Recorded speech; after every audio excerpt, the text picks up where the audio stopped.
Dadasi tayyormisiz?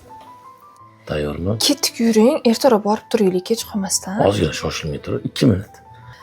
Lekin bugungi tadbirdagi eng zo'r, eng qimmat sovg'a bizniki bo'ladi, ishoning. Keyin o'qiysiz kitobingizni, yuring, ketdik. To'xta. Ukam chiqib olsin. Ukam? Ukangiz nima qiladi? Ukamni ham shu tadbirga aytgan, u ham boradi. O'zi oylikdan oylikka zo'rg'a kunini ko'rib yashab yurgan bo'lsa, bizni sovg'amizga sherik bo'lib boradimi shunda? Ha, aytilgan bo'lsa bizdan keyin boraveradi. Ey! Xo'p. Aka, yaxshi turibsizlar? Keldingmi uka? Ha, rahmat. Yaxshimisan? Ketdikmi?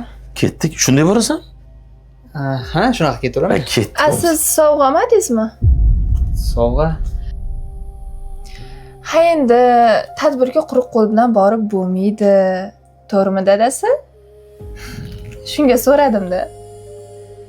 Keyin o'zingiz bilasiz, ertalabdan kechgacha ishdaman. Ishlar bilan bo'lib sovg'a ola olmagandim. Shu desangiz yig'ib qo'ygan 500 dollar pulim bor edi. Shuni beraman, o'ziga yoqqan narsasini oladi.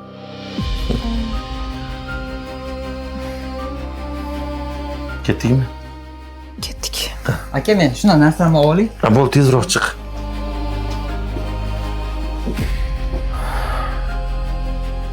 Ukam ham yerdan chiqqan qo'ziqorin emas. Qaytib ukam haqida bunday gapirganingni eshitdim. Tushundingmi? Xo'p. Akam